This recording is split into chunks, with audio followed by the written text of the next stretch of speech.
Non, non, il ne fallait pas ouvrir ça. Vous voulez brouiller mon message, pourquoi? Vous dites qu'il n'y a personne. Vous dites qu'il n'y a personne qui aurait un DPC. Il n'y a personne. Parce que là, vous me parlez d'un tableau. La Joconde, c'est le tableau. Non, je ne parle pas du tableau de Michel-Ange. Non, je ne parle pas du tableau. Je veux dire. Vous avez dit que vous m'avez compris. On a dit le sourire de la Joconde. J'ai pas compris. Alors, pourquoi vous me ramenez au niveau du tableau? Ces gens-là, je veux vous dire qu'en réalité, au stade où nous sommes, le soleil, c'est Dieu. Vous comprenez? Quand quelqu'un vous dit que le président Paul Biya est comme le soleil, vraiment, on ne peut pas faire mieux que lui. Donc, je voulais dire quoi? Je voulais dire que... Attends, et puis, le problème de... Attendez, et quand votre camarade communicant dit que Paul Biya fait plus que Jésus... Bon, vous parlez de mon camarade communicant. Je vous parle... Plus que Jésus? Attendez, plus que Jésus? C'est là. Ne cherchez pas à brouiller mon message. Non, je ne brouille pas de message. Non, vous voulez brouiller mon message. Je parle des membres du gouvernement. Mon camarade qui dit Paul Biya fait plus que Jésus n'est pas membre du gouvernement. C'est lui qui a dit que les créatures alors. Voilà, je vous dis. Et les créatures. Et je vais même finir par là. Je vous dis que aucun serviteur du président Biya n'a été aussi zélé que le ministre Chiroma. Si vous contestez ça, je vais vous dire, si on décide aujourd'hui de compter 3 serviteurs les plus zélés du président de la République de l'histoire, là vous serez au moins d'accord avec moi, le ministre Chiroma en fera partie. Donc ces gens-là, on ne peut pas comprendre que les gens qui vous disent qu'ils veulent le changement viennent vous dire, voilà ce que nous voulons changer. C'est-à-dire que vous voulez changer le système par une créature zélée du système. C'est un problème. Ça donne le sentiment qu'en réalité, vous êtes en osmose avec le système. Ça donne le sentiment qu'en réalité, vous partagez entièrement tout ce qui a été fait depuis 1982. Et ce n'est pas une mauvaise chose, c'est une très bonne chose parce que depuis 1982, le président Biya a travaillé, il a fait de très belles choses pour ce pays. Vous avez parlé du ministre, ils sont deux, je sors par je suis non, vous n'avez pas répondu à un Vous avez dit que l'autre ministre ne parle pas. Non, je fais une fixation parce que je veux que les gens comprennent. L'autre ministre ne parle pas, mais il n'en demeure pas moins qu'il est opposant. Vous le voyez se déployer sur le terrain. Il y a des serviteurs zélés, il y a des serviteurs réservés. L'autre ministre est un serviteur réservé. Ça fait que même vous, même ceux qui veulent le combattre, ont très peu de choses à dire sur lui. Vous comprenez? Je ne connais pas une seule salle de classe dans tout le Grand Nord qui a été construite par le ministre qui nous avait dit que même quand Paul Biya dort, il travaille. Donc ça fait que je suis obligé de constater la vacuité de l'opposition au Cameroun et d'estimer que bon, ils sont allés le prendre parce qu'ils ont reconnu que François Soudan avait entièrement raison. Voilà, Steve Amara, sur la sortie de Yves Abama, François Soudan, on revient. Comment comprendre donc aujourd'hui, c'est les noms du ministre d'État Bello et du ministre Issa Chiroma qui reviennent de plus en plus comme ceux-là en même de challenger véritablement le président Biya le 12. Serge Alain, j'admire le talent d'Yves Abama en l'absence de fond. Parce que l'avantage ou l'inconvénient de parler pendant longtemps, j'ai compté à peu près 7 minutes, c'est le nombre d'inanités qu'on collectionne au fur et à mesure qu'on prononce des mots. Il y a une loi qu'on enseigne à l'école, et c'est bien, je pense qu'il est prof de français. En rhétorique, il y a une loi qui s'appelle, je pense, si je ne m'abuse, la loi de Brandolini, qui dit que le temps pour démonter une sottise est infiniment plus grand que le temps qu'il faut pour installer cette sottise. Et c'est ce qu'il vient juste de faire, tristement. Et malheureusement, je suis au regret de constater que c'était joyeusement prévisible. Parce que par ce discours qui nous enferme sur des questions de personnes, on en vient à oublier le fond. Pardon, mais j'ai envie de demander ce qu'est la vision pour le Cameroun qu'on partage. Et il me semble que sur ce même plateau, il y a quelques jours, j'indiquais que le refrain sur la coalition finit par nous enfermer sur des débats de personnes. Et au lieu d'être un refrain, devient, pardon de répéter le terme encore une fois, un psittacisme. C'est-à-dire comme un perroquet qui parle, qui débite des choses et finalement, sans même en savoir quelle est la substance. De quelle vision du Cameroun on parle? De quelle destination pour le Cameroun nous sommes en train de débattre? De quelle manière nous y arriverons et comment est-ce qu'on met ensemble nos moyens pour y parvenir? Je souhaite que nous séparions de manière assez claire et lucide ce qu'il faut pour gagner une élection et ce qu'il faut pour gouverner après avoir gagné une élection. De nous enfermer dans un débat autour des personnes qui porteraient ou qui seraient favorites m'interroge sur la qualité de notre débat. À la chaîne et à son sujet, hein. Parce que le sujet porte sur les personnes des anciens ministres. Je voulais vous démontrer que, à vouloir me contredire, vous êtes en train de remettre le thème, de rejeter le sujet. Merci. Je pense qu'il est prof, non? Bien entendu. Je ne sais si on fait ça avec ses élèves et s'il a l'habitude de laisser les élèves... Vous êtes alors au sujet, je voulais vous ramener. Vous avez commenté mon discours, je voulais vous démontrer que le commentant, vous avez remis en cause le sujet. Voilà. Je disais donc que je m'interroge sur la vision que nous avons pour le Cameroun et sur comment est-ce qu'on fait pour gagner et ensuite pour gouverner. Et de nous enfermer dans une question autour de la personne, quand bien même elle serait un ancien membre du gouvernement, nous empêche de discuter du fond. Je suis convaincu d'une chose, et le candidat dont je porte la voix ici, Hiram Samuel Iyodi, n'a de cesse de le répéter. Les questions de politique et les questions de direction, vision pour le pays, sont d'abord des questions générationnelles. Je vois Yves Abama courir et brûler à l'intérieur tout de suite et me parler de jeunisme. Ce sont des questions générationnelles. Et c'est intéressant de voir que dans la lignée de tout ce qui a été cité jusqu'ici, nous parlons des gens qui sont issus du même nombril. Et pardon si ça semble péjoratif que de le dire, nous parlons de personnes qui ont toutes, sans exception, côtoyé un système. Et donc, je ne vois aucune rupture générationnelle dans ce qui est en train de se dire. Pardon, mais le monde a changé. J'étais ce week-end dans mon BAM d'origine. Malheureusement, on est de la même région. Personne n'est parfait, voyez-vous. Je viens... donc, j'étais dans le BAM natal de mon père... dans le BAM natal de mon père, et quelque chose m'a frappé. J'ai reçu quelques jeunes leaders du BAM Nouveau, des 6 des 9 communes que compte le BAM Nouveau dans la résidence de mon père. Et à un moment, quelques anciens sont venus nous parler et ont remarqué la différence notable dans notre façon d'apprécier comment est-ce qu'il faut aller parler aux populations dans le territoire par rapport à leur méthode à elles. Et là, je me suis pris d'une réflexion qui peut sembler banale. C'est que moi, je vais avoir 40 ans dans quelques mois et je suis peut-être la dernière génération à avoir connu le monde sans Internet.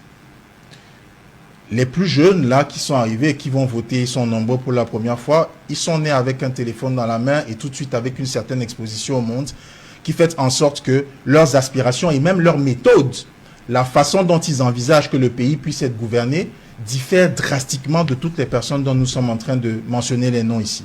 Et donc, moi, je reviens à la question, et pardon si ça semble être un hors-sujet pour certains, quelle est la vision que nous prêchons pour le Cameroun?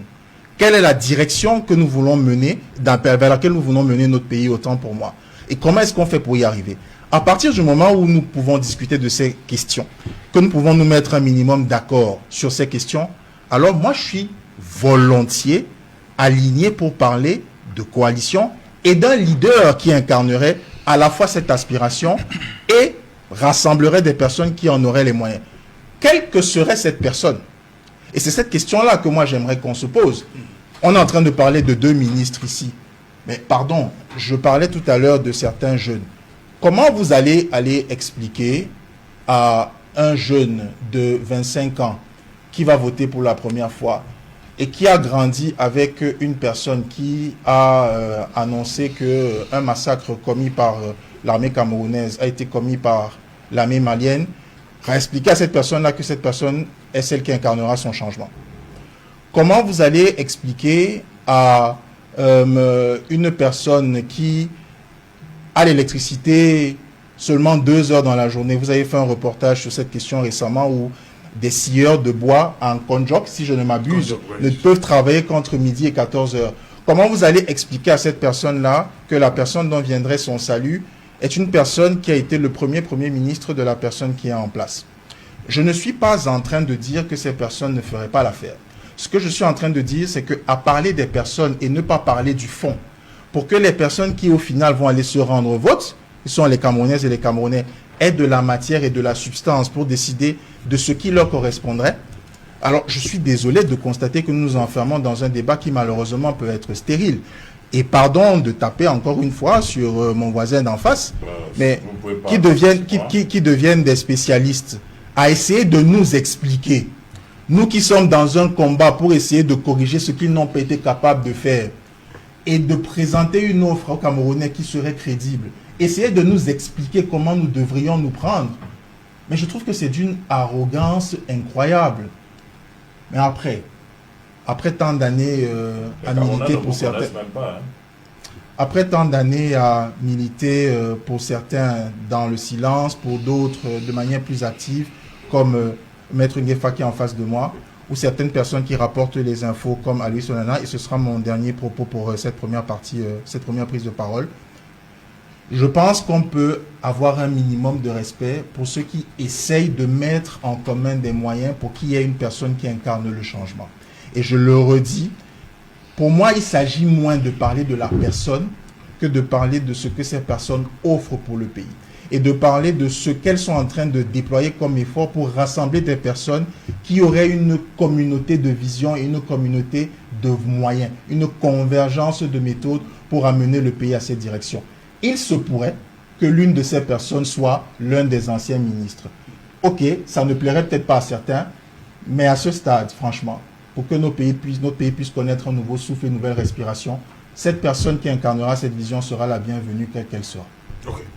Voilà, Maître Ngefa, justement, cette position-là, on va le dire, en quête de rupture, qui se choisit, hein, quoi qu'on le dise, les hommes du système. Ces gens-là,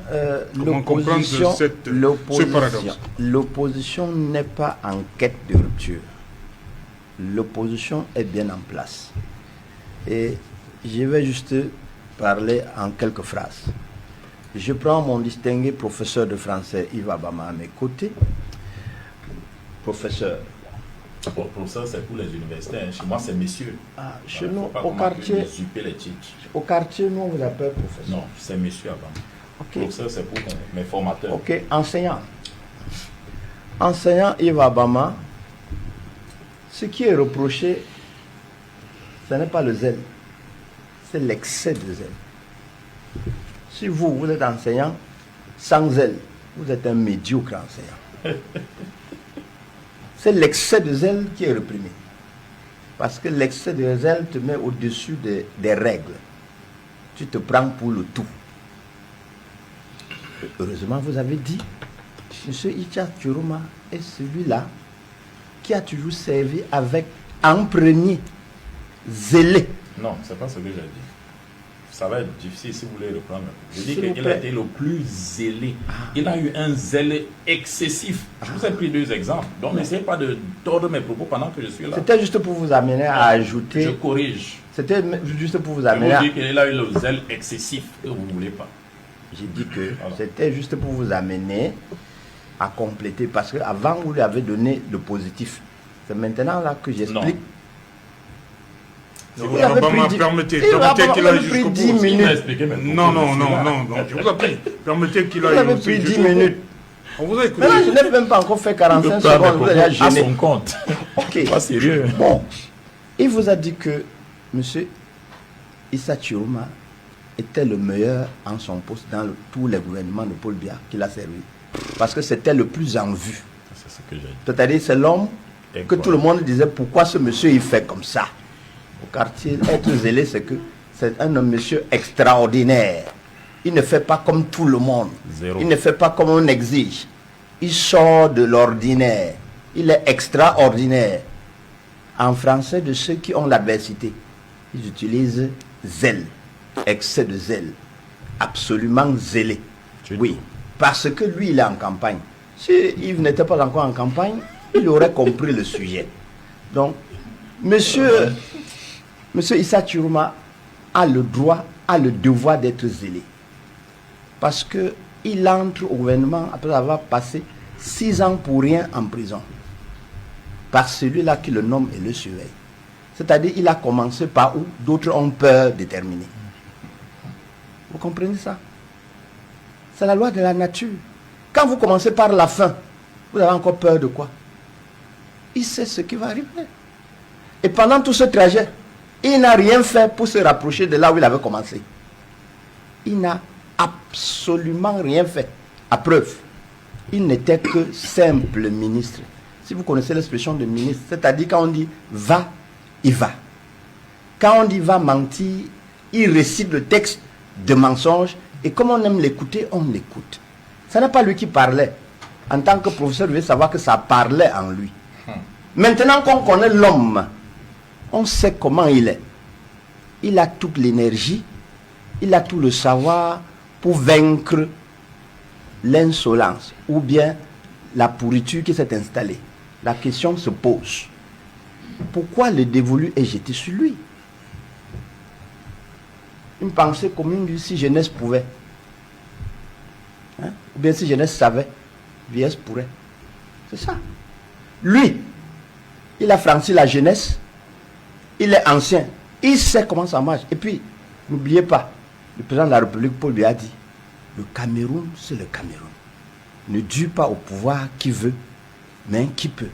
C'est repris dans l'œuvre autobiographique du Minat, où il dit que le Cameroun, c'est un pays très, très complexe. Or, la jeunesse que nous voyons, elle a, s'il vous plaît, elle a toute l'intelligence. Elle a toute l'intelligence. Mais il lui manque l'expérience pour dénicher ou bien pour contourner ou bien pour déraciner tout le faux qui a été installé pendant ce parcours. Et si vous voulez connaître ce parcours, ce faux, lisez le gouverneur Mahamat Abakar. Le titre, c'est La fraude électorale. Si vous n'avez pas, je vais vous offrir un numéro. Vous allez voir comment votre système n'est pas à la portée des jeunes qui ont été formés à l'école du cartésianisme, à l'école de la vérité. Votre école, ce n'est qu'une école de fraude. Il faut donc quelqu'un qui connaît toute la fraude pour dépecer cette affaire. C'est pourquoi lui, et vous ne, je comprends pourquoi vous ne comprenez pas, c'est pourquoi lui dit qu'il veut 3, maxi 5 ans, pour déraciner, pour dessoucher.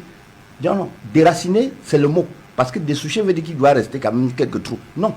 Il doit déraciner tout ce que Mahamat décrit là. Le faux que vous avez installé dans la République et qui vous permet de vous maintenir pendant 40 ans. C'est ça qui vous gêne. Parce que vous savez qu'il vous connaît. Vous savez, il y a un proverbe camerounais qui dit que si tu veux être en paix, confie ton bien à ton voleur. Quand c'est lui qui garde, tu dors tranquille. Monsieur Issa Chiroma, il connaît la maison. Il connaît parfaitement la maison. C'est la différence avec l'autre que tu avais de la peine à prononcer son nom. L'autre n'a même fait la prison. C'est qui? Il ne sait pas ce que c'est. C'est pourquoi il hésite. C'est pourquoi il hésite. Alors, les questions premières que je me pose, c'est Jalin. Du moment où tout le monde est unanime que l'intelligence ne suffit pas, et là, je suis d'accord avec le professeur Maurice Kamto, qui répondait à une question, que quand vous allez prendre le pouvoir, avec qui vous allez gérer au Cameroun? Il a dit, je n'irai pas fabriquer des hommes nouveaux au Cameroun. C'est les mêmes, avec leurs ailes, que je vais utiliser si le peuple me confie cette affaire. Je ne vais pas fabriquer des hommes nouveaux. Je ne vais pas fabriquer des hommes nouveaux. C'est les mêmes, avec leurs ailes, leur vision du monde, qui vont s'aligner sur mon programme politique. C'est avec eux que je vais faire. Monsieur Issa Chiroma est celui-là qui répond à tous ces critères. La question maintenant, la première question, parce que pour moi, le sujet est compris de tout le monde. Maintenant, il se pose beaucoup de problèmes. Le premier problème que je comprends, c'est sur les 11 opposants, lui, all eyes on him, et que les autres sont obligés de démissionner pour s'allier à lui. Comment Elekam va gérer la démission? Est-ce que Elekam va faire comme il avait fait par le passé pour créer l'embramini entre les électeurs de Akeremouna et ceux du MRC? Ça, c'est le premier problème. Il faut que Elekam nous dise que, comme M. Issa Chiroma est déjà le candidat consensuel, et que les autres vont déposer les lettres qu'on attend pour dire que eux, ils se joignent à lui, il faut que Elekam ait le courage de sortir les bulletins des autres candidats qui vont se joindre, ils sont déjà nombreux, qui vont se joindre à Issa Chiroma pour bouter hors du circuit camerounais cette fraude que décrit le gouverneur Abakar Ahmad. Ça, c'est la première des questions. La deuxième difficulté, parce que c'est ça le problème, le sujet est compris de tout le monde. On choisit celui qui sort du gouvernement parce qu'il connaît la pieuvre, il connaît les tentacules, il sait comment les dessoucher. Un jeune qui n'a pas été formé à la fraude, Lui sort de Harvard, l'autre sort de Kingston, quelque chose. Il n'a jamais été au moule du RDPC. Donc il ne sait pas que là-dedans, on déforme tout, on manipule le site du MINAC, on ne dit rien, on va chercher les radiers de partis pour détruire d'autres partis. On ne dit rien, la justice accompagne. Lui qui vient là, vous voyez comment il vous parle avec une philosophie très haute, et ça vous énerve. Parce qu'il n'est pas formé dans les mêmes choses que vous. C'est deux mondes différents. Lui, il est formé dans le système de 43 ans, et lui, c'est la nouvelle vision du monde. C'est pourquoi vous ne vous comprenez pas. Non, je vais le démontrer. Toi, tu comprends le son. Lui, il dit, mais comment celui-ci... Tout à l'heure, là, en français, il ne t'insultait pas. C'est qu'il s'est tourné de savoir qu'avec 208 poches, 2 yeux, une bouche, que tu réfléchisses comme tu réfléchis là. C'est-à-dire qu'il se demande si c'est la même école. Donc, c'est 2 écoles qui s'opposent au Cameroun. Et votre école est appelée à disparaître. Et celui qui doit aider le peuple camerounais à éradier votre école, c'est Issa Chiroma. Ok. C'est pourquoi tout le choix est sur lui. Merci. Justement, Aloïs Onana, comment comprendre, on voit quand même ces derniers temps, Issa Chiroma, ça pousse. Comment comprendre cette poussée, on va le dire comme ça, Issa Chiroma dans l'opinion publique? Et à l'ancien. En plus, comme je dis, ancien membre du gouvernement. Exact. Ils sont passés les opposants traditionnels. L'ancien président du Conseil italien, Giulio Andreotti, disait justement que le pouvoir use ce qu'il ne le détient pas. Je pourrais contextualiser et dire que le pouvoir en Afrique énerve ce qu'ils ne détiennent pas et qui par contre ont le pouvoir, donner le pouvoir au prince. Pour dire que depuis quelque temps, des voix s'élèvent. Elles viennent des intellectuels, elles viennent des artistes, elles viennent des avocats, elles viennent même de nombreux acteurs politiques qui ont trouvé que la personne idéale aujourd'hui qui puisse défendre les valeurs du Cameroun, la démocratie camerounaise, j'ai failli dire la démocratie à la camerounaise, ce qui serait mal dit, mais la personne aujourd'hui à même de défendre notre démocratie, c'est pour ces universitaires-là, c'est Issa Chiroma Bakary. Des tribunes ont été commises et qui justifient un peu les raisons qui amènent des uns des autres à choisir Issa Chiroma Bakary. Dans la liste des éléments qui sont émis, il y a l'économie camerounaise aujourd'hui qui va pratiquement sur des semelles en plomb. J'ai failli dire ajouter encore à cela quelques pointes.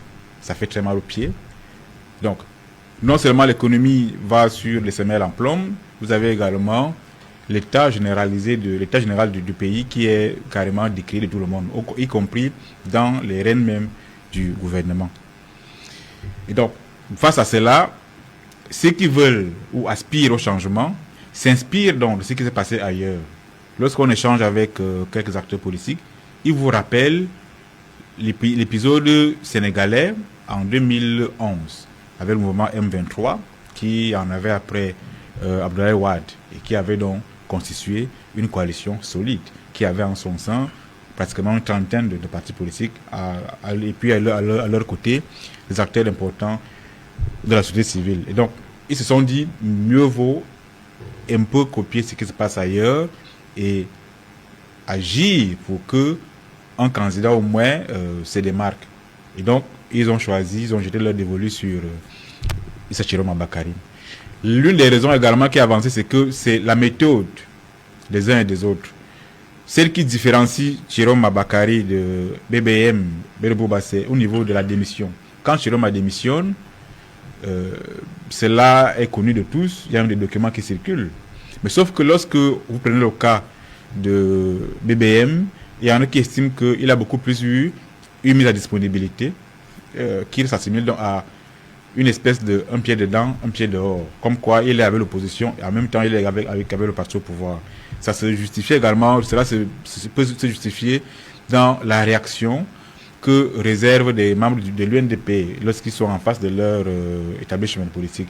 Vous avez Pierre Flamon Gayab qui a essuyé des foudres, n'est-ce pas, de quelques membres de l'UNDP. Donc, quand on se rend compte que du côté de Chiroma, à la moindre cartade, tout de suite est puni. Je parle là de sa secrétaire, voilà. Et vous comprenez que ça ne fait qu'augmenter la cote de sympathie d'un Chiroma vis-à-vis du peuple camerounais. À cela s'ajoute beaucoup d'éléments qu'a évoqué Maître Ngefak quant à son passé dans des géoles. Justement, on a ce coutume de dire que lorsque vous avez vu, j'ai failli dire la chance ou la malchance, je préfère en doute la malchance parce que la prison c'est l'antichambre de la mort. Donc quand vous y avez été et que vous en êtes carrément ressorti, vous êtes différent. Et donc aujourd'hui on s'est dit, s'il y a revendication à faire, s'il y a une voix à faire entendre au soir du 12 octobre qui voudrait que on rétablisse la démocratie, la voix même pour les universitaires comme Abawa Yono ou encore comme Maître Alice Com ou encore le cinéaste je crois Pierre Bokolo, Jean-Pierre Bokolo, ils sont comme ça qui ne font que s'ajouter. Ils estiment donc que pour eux bien voilà, la personne idéale c'est Issa Bakary, mais il n'est pas le seul également à être accompagné par des groupuscules. Groupuscule, pour certains c'est un groupuscule. J'ai vu une tribune également de Cabral Libi qui estime que de son côté également il est accompagné par des artistes, des musiciens et des humoristes et des influenceurs. Donc aujourd'hui on est dans une espèce d'opposition opposée à l'opposition. Chacun estime que s'il y a une voix aujourd'hui qui mérite d'être soutenue par le peuple, c'est bien sa personne. Tantôt c'est Issa Bakary, tantôt c'est Cabral Libi.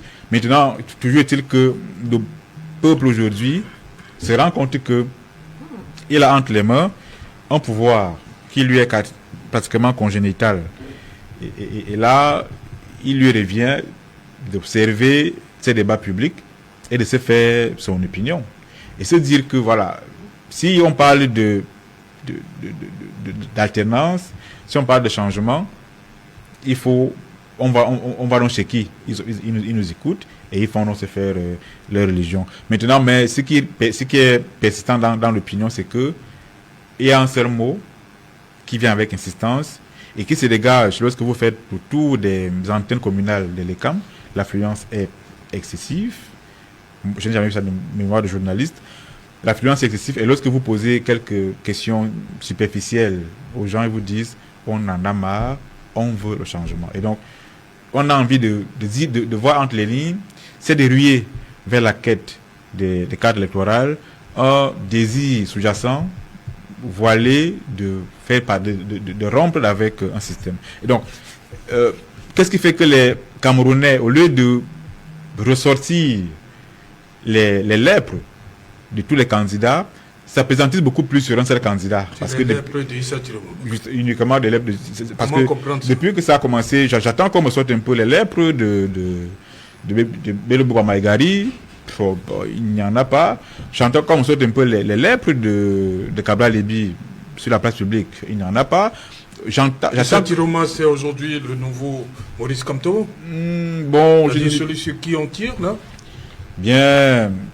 Oui, en quelque sorte, parce que lorsque je vois le parallélisme que parce que à l'époque, quand on était encore supposé comme étant faisant partie des candidats, tout de suite, il y en avait qui sont pratiquement au quotidien lui jeter carrément les boules puantes. Donc voilà, quand on essaie un peu de voir que hier c'était Maurice Kamto qui recevait des bulles puantes, aujourd'hui, tout de suite on comprend qu'il y a un seul candidat qui reçoit ces bulles-là. On peut établir ce parallélisme qui peut donc être battu en brèche, c'est seulement si on le fait avec l'ensemble. Vous avez vu tout à l'heure, j'ai parlé de 2 membres du gouvernement, tout le monde s'est connu.